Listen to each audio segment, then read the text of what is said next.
네, 자동차 보험 모의고사 시작하겠습니다. 자동차 보험도 사례 문제를 2문제 냈는데 좀 어려웠죠?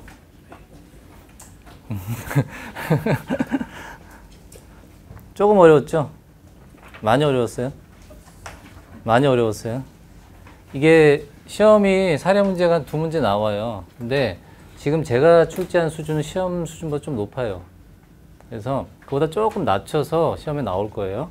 근데 그 시험 수준으로 모의고사 치르는 건 의미가 없기 때문에 제대로 문제를 낸 거예요. 그래서 좀 어려우셨을 거예요. 대신 약수를 좀 줄여가지고 시간이 없으니까 2문제만 했습니다. 한 문제 정도 풀어봐도 되는데 깊이 있게. 근데 이제 6주밖에 안 되잖아요. 기왕이면 사례 문제를 다양하게 풀어보시는 게 좋잖아요. 그래서 점수가 많이 안 나와도 너무 좌절하실 필요 없어요. 그렇게 안 나올 수밖에 없어요. 시험이 상대적으로 쉽게 느껴져야 그게 제대로 학습을 하는 거니까. 일단 사례 문제는 자동차 보험은 절대적으로 사례 문제가 당락을 좌우해요. 책임근제는 사례 문제가 쉬워요. 상대적으로 자동차 보험에 비해서. 그렇다고 자동차 보험이 예전 수준으로 그렇게 어려운 수준은 아니에요. 특히나 작년 같은 경우 보면 수준이 예전보다 많이 평이해졌어요. 많이 쉬워졌어요. 작년에 제가 모의고사에서 다뤘던 유형이 다 나왔어요. 거기서. 그러니까 평이했다는 거죠. 전혀 새로운 게 없었어요. 탁송 부분인데 그 부분이 당락을 좌우하는 건 아니에요.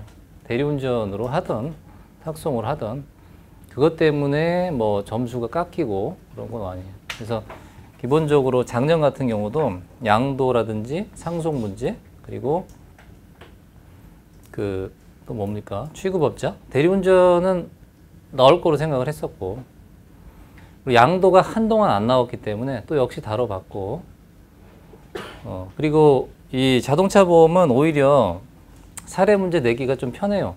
그 유형이 한 10가지를 조합해서 만드는 거기 때문에 무궁무진하게 나와요. 오늘 또 사례 문제 풀어보셔서 이해가 되시겠지만 전혀 새로운 게 아니죠. 전혀 새로운 건 아니잖아요. 새로워요? 왜 대답이 없어요? 시험 치르시더니 좀 정신들이 어디 나가 계신 거 아니에요? 이렇게 시선이 좀 뭐라 그럴까 허공에 떠 있는 그런 기분이네. 저한테 좀 집중을 해주시고 너무 좌절하지 마시라고요. 제가 맨 앞에 계신 분한테 자꾸 말씀드려 죄송한데 오늘 처음 뵙네요. 그래서 기존에 한 10가지 유형이 있어요. 그 중에 이제 하나가 추가되는 게 저거 건설 현장, 육종 건설기계 있죠? 그것도 한번 달아볼 거예요. 그거까지 하면 한 11가지 될 거예요, 유형이. 11가지를 이렇게 조합해서 나와요, 결과적으로. 그렇기 때문에 자동차 보험은 정말로 이 트레이닝이 필요해요. 케이스 스터디를 계속 했지만 기출 문제로 케이스 스터디를 했죠. 그리고 이제 또 새로운 유형으로 이렇게 모의고사 치러보고, 이게 상당히 중요해요. 자기 스스로 정리를 할 수 있어요. 이렇게 사례를 통해서 정리하는 게 가장 효과적이고, 약술은 상대적으로 한 50% 나오긴 하는데 상대적으로 변별력이 좀 떨어지는 것 같아요. 약술은 조금 새로운 문제 하나 나오고 약간 실무자 위주의 문제가 하나 나오고, 그렇더라도 그런 것도 포기하지 마시라고요. 적당히 쓰시면 돼요. 내가 예상치 못했던 문제를 하나씩 내는데 이 출제자분께서 자동차 보험 업무를 하시는 분이 출제하시니까 실무자 분들에게 유리한 문제 한 문제 꼭 나온다고요. 실무에서만 접할 수 있는 그런 유형의 문제가 나오는데, 기본적인 내가 학습한 그 정도 지식 가지고 약술은 정리하셔도 돼요. 그리고 예상했던 문제는 꼭 나오니까 결과적으로 사례 문제에서 당락이 좌우되는 것 같아요. 그러니까 사례 문제 풀이를 집중을 하셔야 됩니다. 근데 자동차 보험 사례 문제라는 것은 말 그대로 약관 자배법은 사실 그렇게 어렵지 않잖아요. 여러분들 학습을 하신 상태니까 자배법이 뭐 어렵습니까? 그렇죠? 운행자 책임, 그렇죠? 자배법 3조 하는 거예요. 거기에 이제 뭐 타인성도 있고, 그리고 그 승객과 승객 외의 경우 과실책임주의, 무과실책임주의가 있고, 공동 운행자 간의 타인성 문제, 그리고 자배법에 따라서 보유자의 운행자 책임, 운전자 외 보유자의 운행자 책임의 유형들이 한 10가지 되잖아요. 좀 줄이면 한 대여섯 가지 정도. 그러한 직접 운전하지 않은 보유자의 운행자 책임 유형들 있죠. 그게 결국 사례 문제거든요. 우리가 무단 운전부터 시작해서 무단 절취 운전부터 해서 명의 이전, 또 취급업자, 양도, 그렇죠. 그게 원래 민법에서는 사용자 책임이라고요. 사용자 책임이 자동차라는 것은 김영 피보험자 한 사람이 자동차를 운행하지 않는 경우도 있으니까 그 피보험자가 정해져 있는 게 아니라고요. 김영 피보험자 외에는. 그렇죠. 실질적으로 자동차를 사용 관리했을 때, 운행했을 때 피보험자가 되는 거죠. 그래서 그런 부분이 잘 정리되면 잘 할 수 있습니다. 자, 그러면 자동차 보험도 기초를 정리를 해서 오늘이 첫 시간이니까 빌드업을 하는 겁니다. 그러면 기본이 중요한 거니까 정리를 한번 해볼게요. 자동차 보험에서 제일 중요한 거는 피보험자하고 면책 사유를 숙지를 해야 돼요. 자배법이야 충분히 다 이해하실 거고, 피보험자하고 면책 사유는 여러분들 알고 계신데 다시 한번 정리할게요. 확실하게 정리를 해야 됩니다. 이 피보험자랑 면책 사유가 하나라도 이해가 안 되잖아요. 사례 문제는 틀리게 돼 있어요. 틀릴 수밖에 없어요. 그래서 완벽하게 이해를 하고 계셔야 돼요.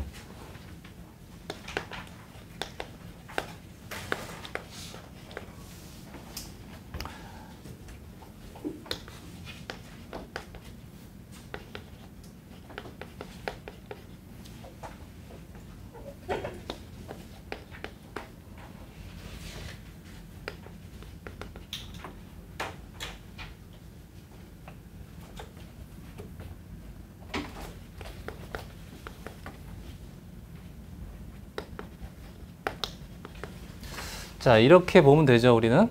피보험자랑 면책 사유에 있어서 이 정도 보면 됩니다.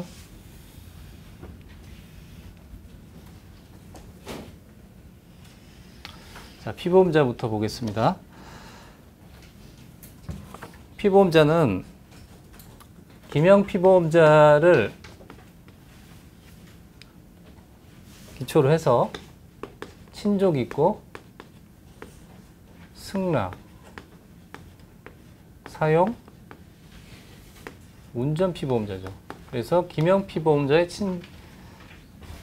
친조, 그리고 김영 피보험자의 사용 관리, 승낙을 받은 승낙 피보험자. 그 김영 피보험자가 사용자를 위해 피보험 자동차 사용했을 때 사용 피보험자. 그리고 이 피보험자를 위해 운전한 운전 피보험자가 있죠. 그리고 대인배상 원은 여기 플러스 보유 피보험자가 있어요. 예를 들어서 전차인이라든지 정당한 자동차의 사용관리 권한 있는 자도 피보험자로 추가를 해주고, 여기는 마이너스 빼기, 마이너스가 아니라 취급업자는 빠진다. 대인2에서는.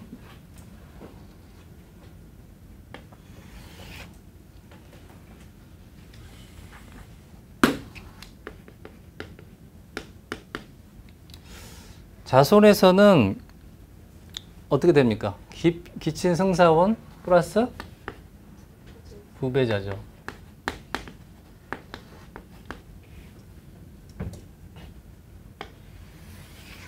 자, 무보험차 상해 피보험자는 어떻게 될까요? 다 피보험자는 김영 피보험자 부배자예요. 근데 약간씩 차이가 있다고요. 그것만 잘 숙지를 하시면 돼요. 여기는 김영 피보험자와 그 배우자의, 그리고 그 김영 피보험자 배우자의 부모, 자녀다 보니까 여기에 좀 특이한 거는 제가 계자녀가 포함이 되는 거죠.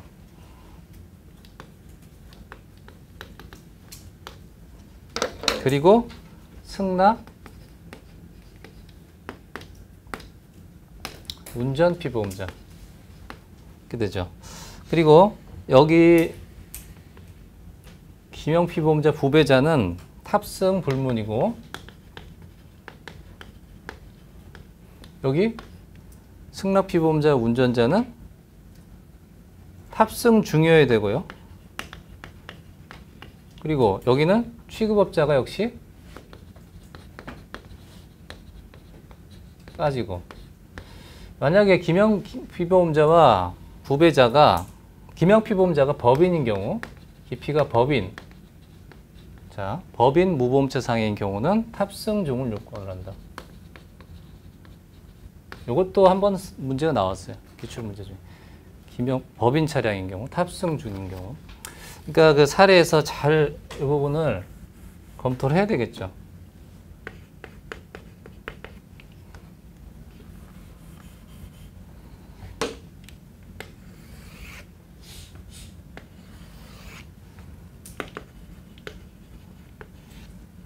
자, 가족운전 한정특약은 김영 피보험자와 가족입니다. 근데 이것도 사실은 똑같아요. 김영 피보험자의 부배자인데 여기서 계부모와 계자녀가 포함이 된다.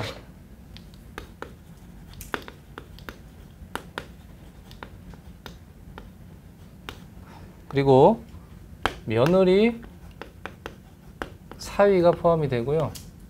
그리고 계자녀의 배우자도 포함이 된다. 그래서 가족의 범위를 좀 넓혀놨죠. 근데 여기서 주의하셔야 될 게 김영 피보험자와 그 배우자의 부모 자녀입니다. 우상처럼. 김영 피보험자와 배우자, 그리고 김영 피보험자와 배우자의 부모 자녀 해서 계부모, 계자녀가 포함이 돼요. 그렇죠? 그리고 배우자는 다 똑같아요. 사실은 법률은 다 포함이 되고, 자녀는 법률상 혼인관계에서 출생한 자녀, 양자, 양녀 포함이 되는 거고. 그렇죠? 그리고 계자녀는 보시면 이렇게 체크해 둔데 여기만 되고, 여긴 계 부모까지 됩니다. 여기서는 김영 피보험자의 배우자의 부모 자녀니까 계자녀. 계부모 해당이 안 되겠죠? 배우자의 자녀, 부모니까. 헷갈려요, 이게 많이. 계부모는 잘 따져보면 계부모는 해당이 안 돼요. 여기는 가특에서는 계부모를 포함을 시켜놨어요. 그래서 주의하셔야 되고, 타차 특약은 김영 피보험자와 배우자죠. 자, 이 부분 피보험자 꼭 정리하셔야 돼요.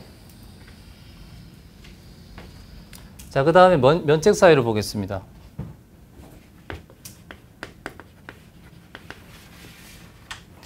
자, 면책 사유도 잘 정리하셔야 되는데, 먼저 대인 1은 고의죠. 고의밖에 없죠. 고의인데 직접 청구 시는 보상 후 그 고의 피보험자에게 구상하죠. 고의 피보험자에게 구상하고, 대인 2는 역시 고의인데 첫 번째 계약자와 김영 피보험자의 고의는 개별 적용을 하지 않는다. 했고, 그 다음에 그 이외 피보 개별 적용해야 되겠죠. 개별 적용 후 역시 구상을 하겠죠. 고의 피보험자에게. 그 다음에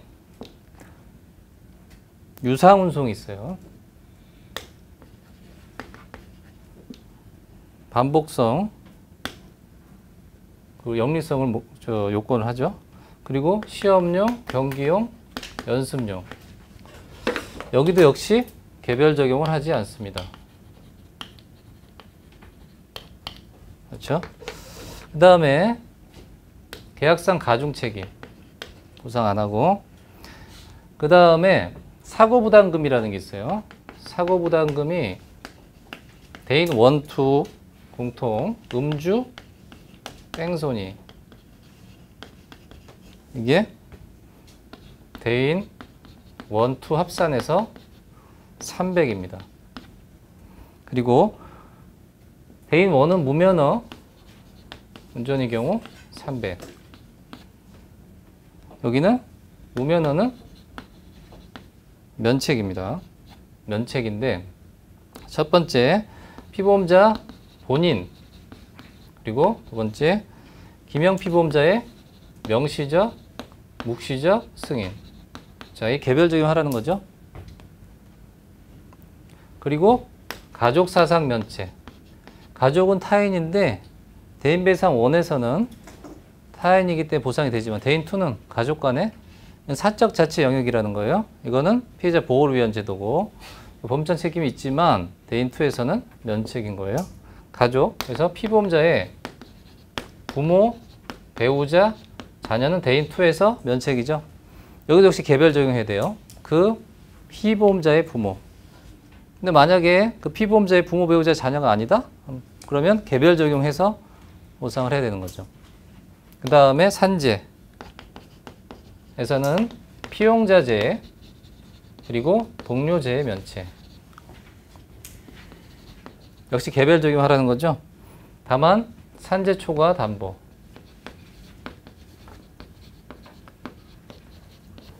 자, 산재보험을 먼저 처리했을 때 산재 초과 손해를 담보한다는 거예요. 대인 2에서 면책이지만 대인 1에서는 부책이죠. 근데 산재보험을 보상을 받으면 이거 따로 주고 이거 따로 주나요? 이 경우도 마찬가지로 산재 초과예요. 그런 거 잘 이해하셔야 돼요. 오늘 문제가 그런 문제예요. 잘못 계산하면 대인 2 다 계산하고 여기 산재 초과 손해 계산하고 이러면 틀린 거죠. 지금까지는 이런 지급 기준 문제가 안 나왔다고요.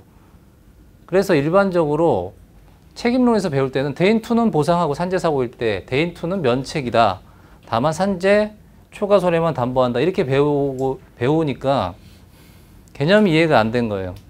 근데 이제 지급 기준 문제가 나오지 않습니까? 특히나 올해는 출퇴근제의 문제가 있기 때문에 산재 면책 사안이 나올 가능성이 상당히 높아요. 그런데 만약 거기서 지급보험금 산정할 때 대인 2가 담보될 거 아니에요. 손익상계 할 때 여기서도 역시 손익상계 해야 되는 거예요. 이거 기본 강의 때 여러 번 했죠? 또 새로운가요?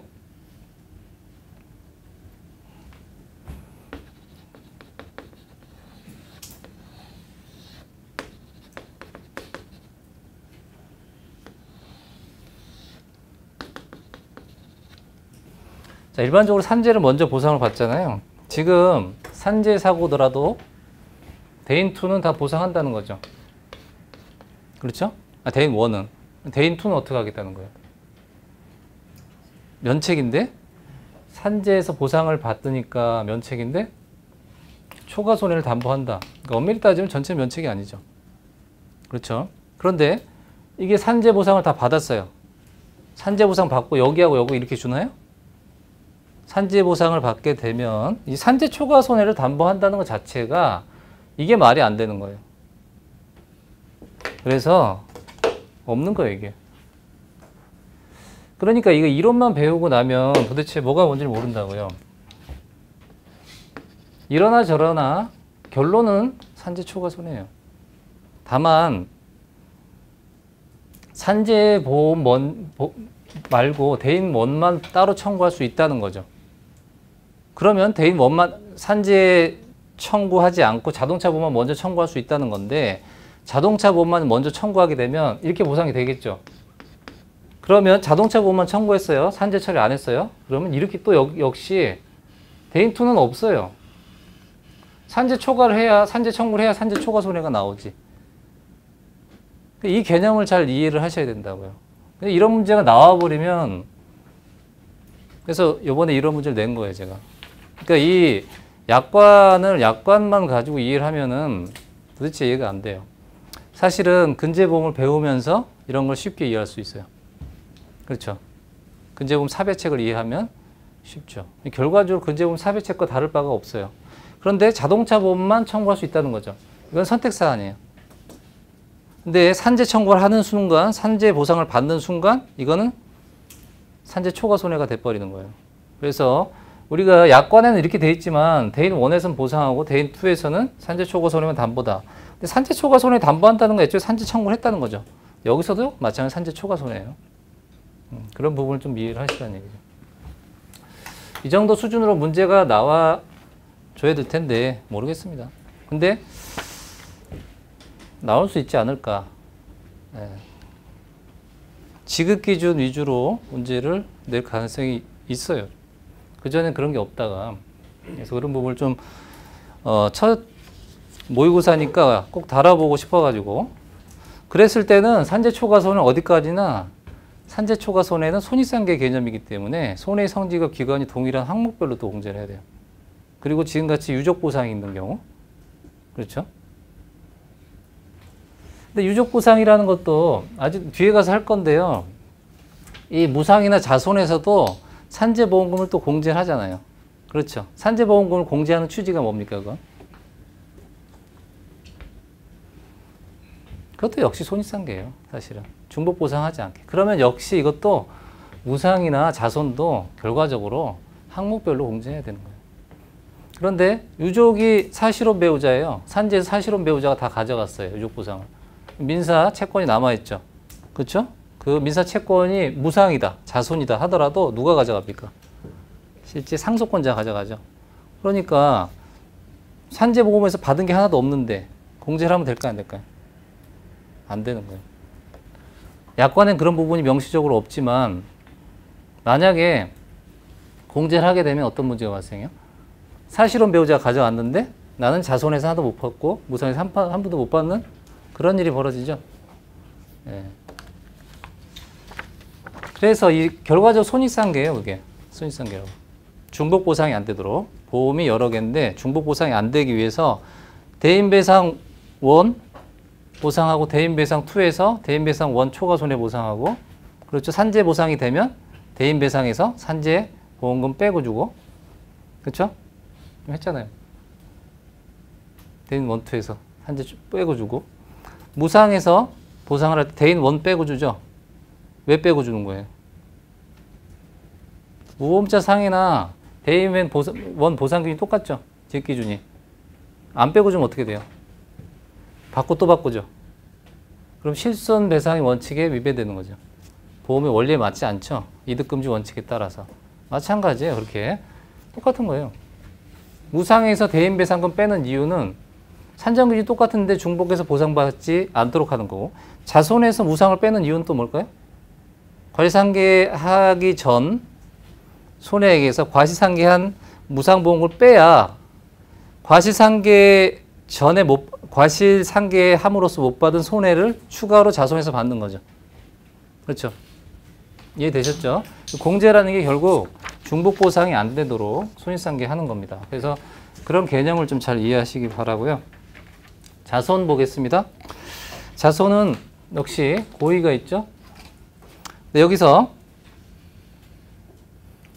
개별 적용을 합니다.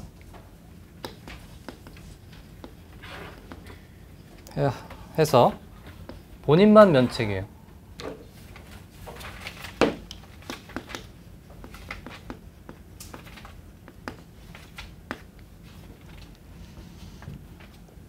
피보험자라든지 보험 수익자가 있죠. 그래서 고의를 한 피보험자나 보험 수익자 본인만 면책인 거고, 그리고 유상, 분속, 시험용, 경기용, 연습용인데 여기서는 자손과 무상의 경우는 피보험 자동차 이외의 차도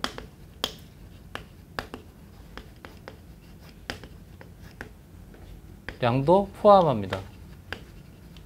즉 시험용, 경기용, 연습용을 내 차가 아니고 다른 자동차를 운전하다가 자기신체 사고나 모범차 상해를 입어도 역시 면책.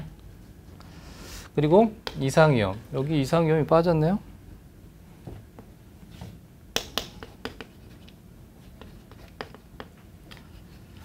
이 계약상 가중 책임은 배상 책임에만 있는 거예요. 배상 2에만. 이상위험에서 여기서 자손은 태풍, 홍수, 해일을 포함해요. 제외합니다. 그래서 자손과 자차에서는 여름에 수해를 입거나 이랬을 때 자차도 해주고 자손도 해줍니다. 그 다음에 여기까지예요. 여기까지 자손은. 그 다음에 무상의 경우는 역시 고의. 여기서 계약자의 고의는 개별 적용을 하지 않습니다.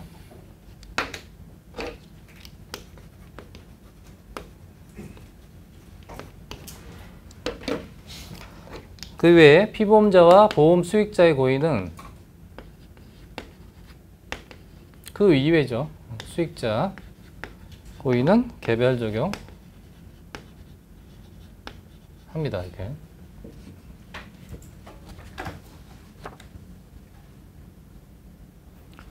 그리고 유상운송,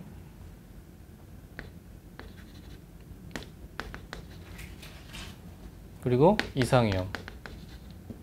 그리고 여기서도 중요한 게 가족의 경우 배상 의무자가 가족인 경우 피보험자의 부모, 배우자, 자녀인 경우는 면책. 무보험차 상해인데 무보험차 상해 배상 의무자가 피보험자 부모, 배우자, 자녀면 자체적으로 해결하는 거죠. 그런데 이 배상 의무자 이외에 다른 배상 의무자가 있으면 무보험차 상해에서 담보돼요. 그런데 또 그 무보험차 상해, 무보험 자동차를 배상 의무자가 직접 운전하면 또 안 돼요. 근데 또 예를 들어서 배상 의무자, 무보험 자동차를 배상 의무자가 운전을 했어요. 근데 다른 배상 의무자가 또 있어요. 이게 쌍방 과실사고로, 쌍방 사고인데 무보험차가 여럿인 거예요. 무보험차의 개념 이해하시죠? 대인 배상 원만 담보되는 경우. 이런 경우는 무보험 자동차가 다른 무보험차가 있죠? 그럼 또 담보돼요. 이거 좀 헷갈립니다. 그러니까 단독 사고인 경우라든지 무보험 자동차 배상 의무자가 한 사람이거나 내지는 운전자와 다른 배상 의무자가 있는데 그 무보험 자동차의 배상 의무자가 무보험 자동차가 하나일 때는 배상 의무자가 운전을 하면 다른 배상 의무자가 있더라도 무조건 면책이에요. 그런데 무보험 자동차가 여러 개 돼 있어요. 여기도 대인 원만 담보되고 여기도 대인 원만 담보된다. 그러면 이 무보험 자동차에 대해서는 개별 적용해서 면책이지만 다른 무보험 자동차의 배상 의무자에 대해서는 부책이에요. 그렇죠? 이런 문제 다음에 한번 다뤄볼게요. 무보험 자동차. 취지는 똑같은 거예요. 가족 간에는 알아서 해결하라는 거죠. 배상 의무가 없다는 게 아니라. 그 다음에 산재.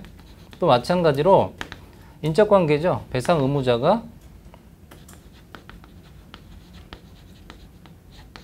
피보험자의 사용자 내지는 피용자인 경우 역시 무보험차 상해에서 면책. 자, 가특을 보겠습니다. 가특에서는 면책 예외가 중요하죠.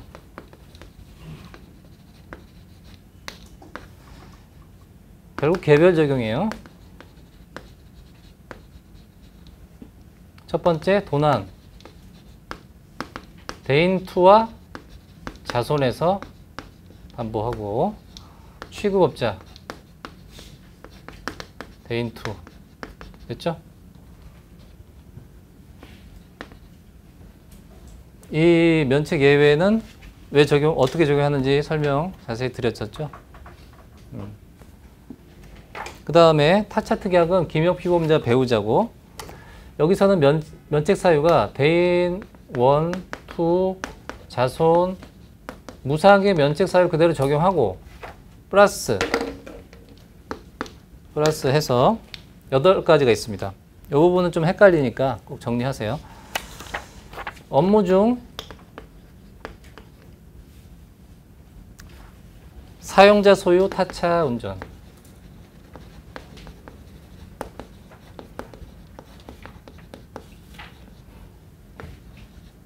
법인 소유 타차 운전.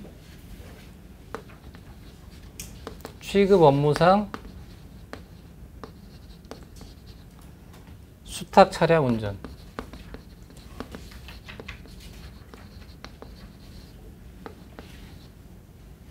유상 운송. 여기서는 반복성을 요하지 않는다. 보유자 승낙 없이 타차 운전.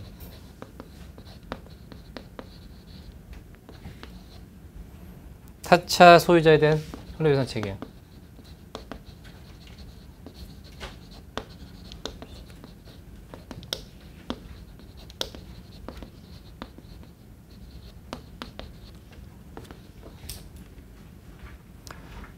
시험용, 경기용, 연습용. 마지막으로 운전 가능 연령.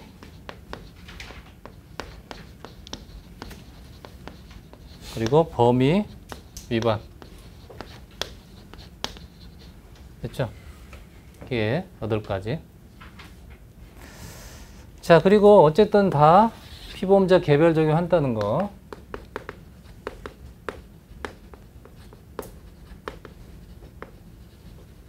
요거는 잊지 마시고 사례 문제 풀이할 때.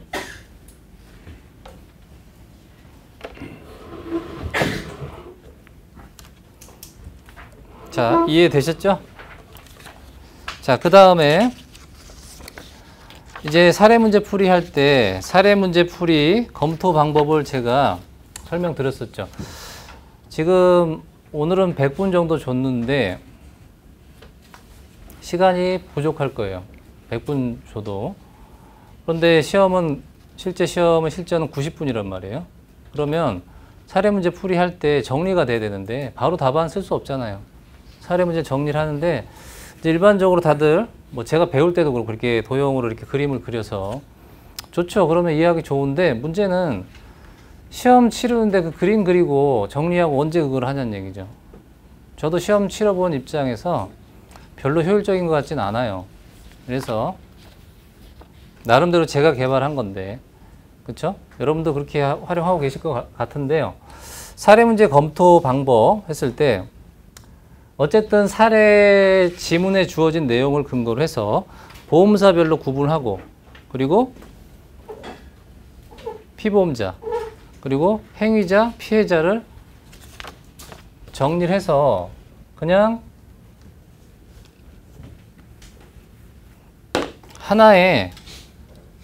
하나로 다 정리하라 그랬죠. 그래서 예를 들어서 보험자가 이제 갑보험자가 있고 을보험자가 있겠죠. 다시 한번 정리를 하겠습니다.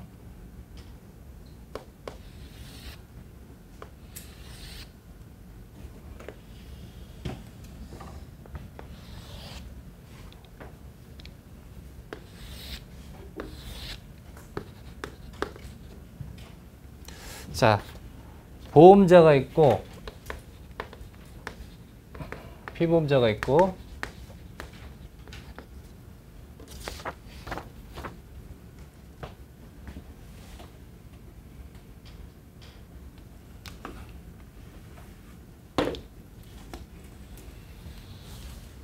그리고 행위자, 피해자 구분하라 그랬죠. 예를 들어서 갑보험자, 이제 행위자가 있고 피해자가 있단 말이에요. 어쨌든 지문에 주어진 내용대로 해서 배상 책임의 주체가 될 자들을 나열을 하는 거죠. 예를 들어서 갑보험은 뭐 가특을 가입했고 을보험은 뭐 타차 특약을 가입했다. 그런데 뭐 피보험자가 하나만 있지는 않겠죠. 일반적으로 여럿이 있을 수 있겠죠. 그러면 예를 들어서 A가 있고 B가 있고 C가 있고 너무 좁게 놨네요. 여기.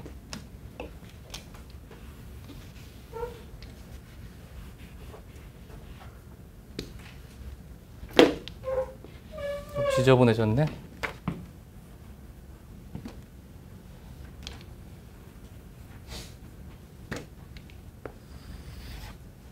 C가 있고 을보험자는 뭐 타차 특약에서 담보된다. 이렇게 할 때 시문에 이런 내용들을 하나하나 나열을 해서 여기서 피해자가 또 뭐 예를 들어서 B, C, D 이렇게 피해를 입었다.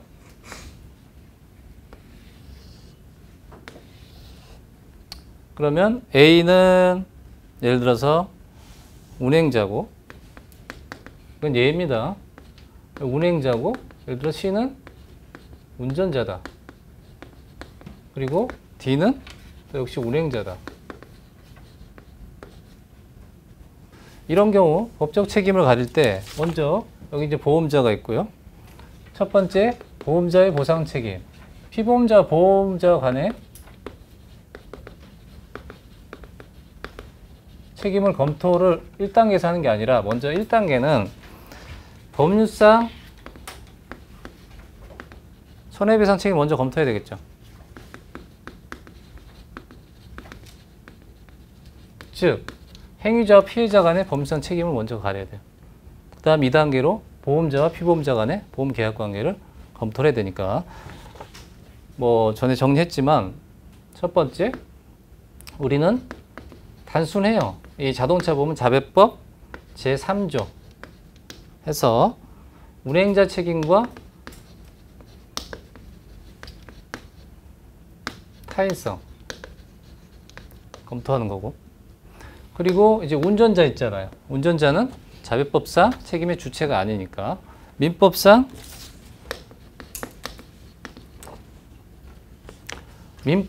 일반 불법행위 책임을 묻는 거죠. 750조. 운전자. 그런데 우리가 이걸 검토할 때 민법 756조도 검토하잖아요. 사용자 책임도. 근데 이 사용자 책임은 사실은 대인배상에서는 적용이 안 돼요. 자배법과 민법은 어때요? 특별법 관계죠. 법적 경합 관계이기 때문에 일반법은 배척이 되는 거예요. 이 사용자 책임은 대물에서 적용되는 거예요. 대물은 자배법이 적용이 안 돼요. 우리가 이제 자동차 차량 손사 있죠. 거기서는 자배법을 논할 필요가 없어요. 이것만 가지고 하는 거예요. 그런데 우리가 학습을 위해서 하는 거예요. 학습을 위해서. 답안 쓸 때 사실 이거를 과감하게 빼도 틀린 답이 아니에요. 뭐 자배법 3조 책임도 있고 사용자 책임도 있다? 이건 말이 안 돼요, 사실은. 원래 자배법만 적용되는 거죠. 자배법이 없는 내용이, 특별법이 없는 내용이 민법이 적용되는 거거든요. 그렇죠? 어쨌든 이런 내용이죠. 여기서 법적 책임을 가린 후에 두 번째, 여기서 유효한 계약이 성립이 되는지, 약관의 일반론이죠. 그 다음에 피보험자 해당되는지, 그리고 특약 위반 및 면책 사안의 사유에 해당이 되지 않는지, 즉 부존재해야 되고, 기타 피보험 자동차 사고에 되고,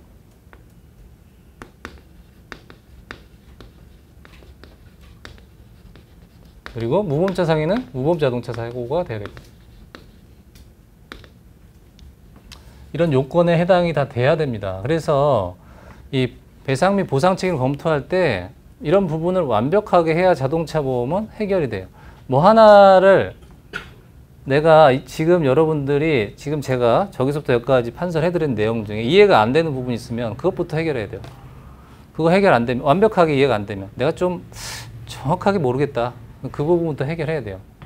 사례문제 풀이 아무리 해봐야 계속 반복되는 거예요. 여기서 뭐 한 가지라도 모른다 하면, 여기서 기초예요. 여기서 뭐 한 가지라도 모른다 하면 사례문제 풀이할 때 틀려요. 그래서 중요한 거죠. 이거를 지금 판설해드리면서 해드리는 이유는, 자, 그리고 여러분들 사례문제 풀이할 때 지금 여기 칸이 좀 부족한데 여기 검토를 해서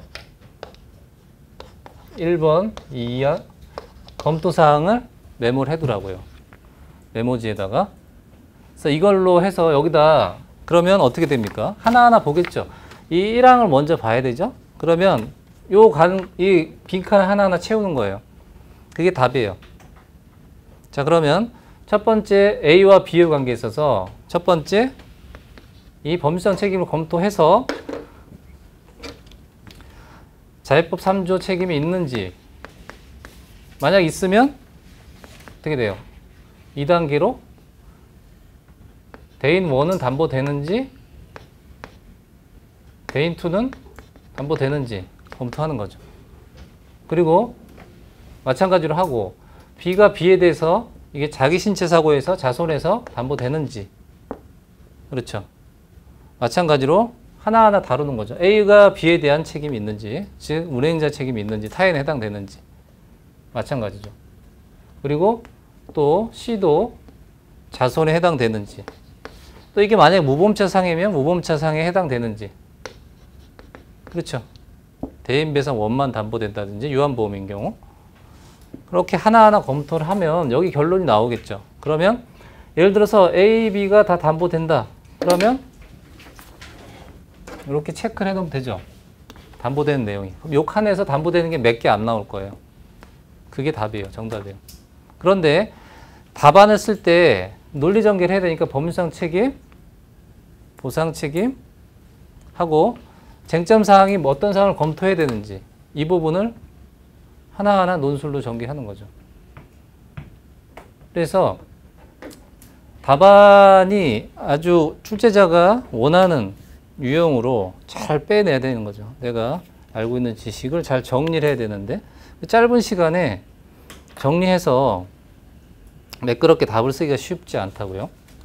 그래서 이 그림 그리고 하는 것도 하나의 방법이지만 그것도 뭐 숙달되면 돼요. 여기서 이렇게 해보니까 물론 여기서 틀리면 안 돼요. 이 안에서 정리를 이렇게 하다 보면 오류를 줄일 수가 있어요. 이 안에 답에 있으니까.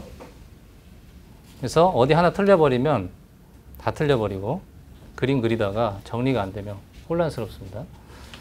그래서 지금 제가 첫 시간에 해드린 내용 이거를 꼭 정리하세요.